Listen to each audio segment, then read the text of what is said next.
Hello, busy, hardworking scientist honeybees.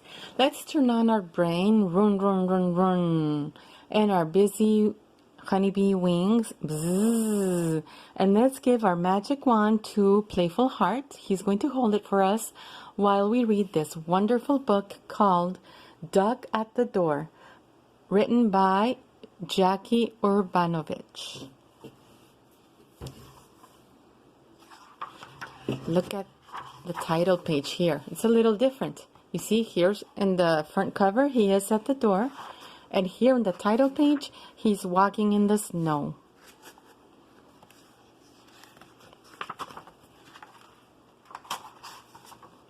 And there he is again, walking in the snow. And walking in the snow.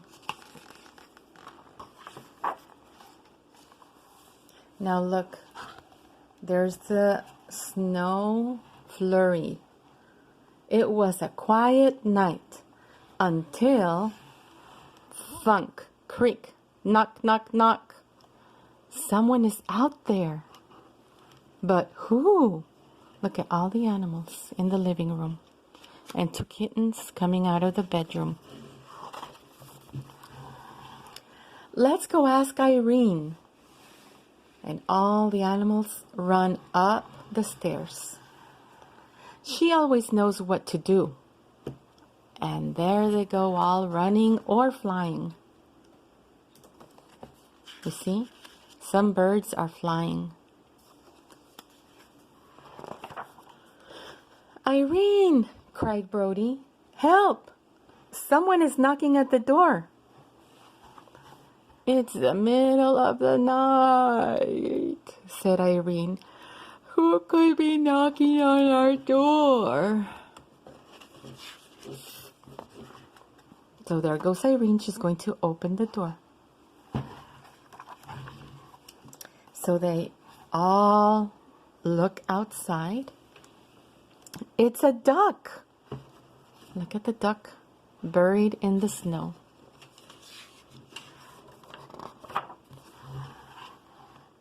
Irene brought the duck inside. My name is Max, he began.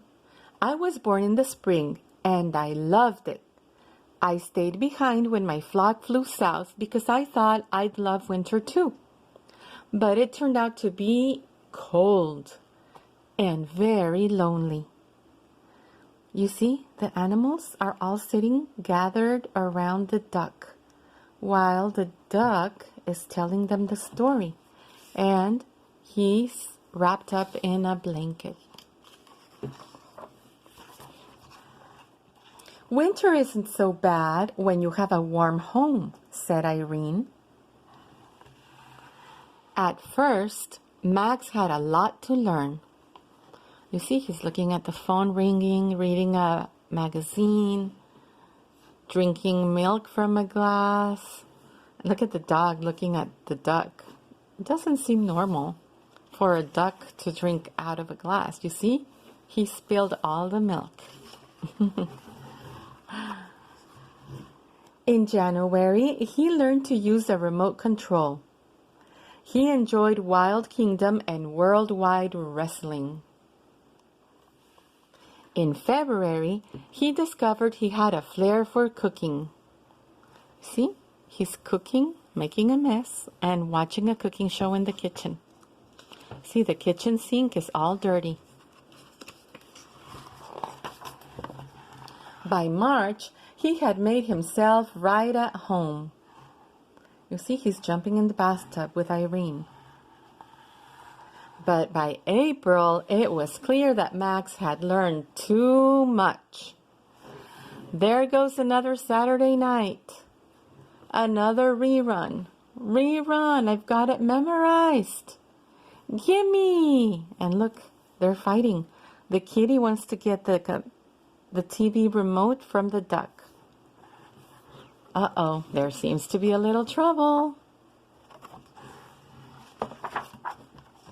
Dakota, Coco, and Jessie Bear got tired of Max's new recipes. You see, Max's tofu surprise. Shish kebab a la Max. Max's seaweed chowder. And there are the cats trying to eat his new recipes. And Brody was just tired. You see, he's sharing his bed with Duck. Someone had to talk to Max. But who? And guess who they thought of? All of the animals gathered around Irene, who's reading the newspaper in her chair. Just then, Max burst into the room yelling, "Listen! Listen to the quacking! My flock has returned! I can't wait to see them!" "Irene, please keep my chef's hat, and Brody, you can have my rubber duckies. I will miss you all so much." After many hugs, Max left. You see, they're all waving goodbye to Max, and there goes Max out the door. With Max gone, life was ordinary again. You see the cats? You go first. No, you. And over here, what else can we do for fun? They're all bored, cats and dogs. The cats went back to eating plain cat food. No one played keep away with the remote control. And Brody didn't have to share his bed. But look, does Brody look happy or sad? There he is, thinking about Max, maybe. He has one of Max's feathers in his paw.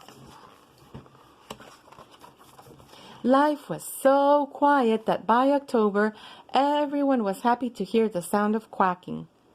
When there was a knock at the door, everyone was hoping the same thing. Can you make a prediction? What do you think everybody was thinking? Max? Max? Max? Max? Max? You see, everywhere it says Max. Everybody's thinking about Max. "Max!" they shouted with joy. "Are you staying with us all winter?" they asked. "Yes," said Max. "Me and da-da-da-dan, my flock." Everyone looked at Irene, hoping she would say something. Uh-oh, look, the whole flock is there. And look at Irene, hugging Max. Maybe they're all a little surprised because the whole flock went in the house. But all she could say was, "Welcome home." And look how happy Irene and Max look. Have you ever been away from home and then you come back and feel like, oh, I miss my home so much? Or someone in your family perhaps has gone away for a little bit, and when they come back, you're so happy they're back, even if maybe you weren't getting along really well when they left. Do you maybe feel that way about being home from school all these weeks? Do you miss your school, your classmates, your teacher, the bus driver, the secretaries, the nurse, the cooks in the cafeteria, the librarian, the counselors, the custodians? Everybody who loves you at school is missing you. And I'm sure you're missing everyone as well, just like Max and Irene missed each other. The end. Quack, quack. Who's there? You see, they're all playing now. The end. I hope you loved this book as much as Playful Heart and I did. See you soon.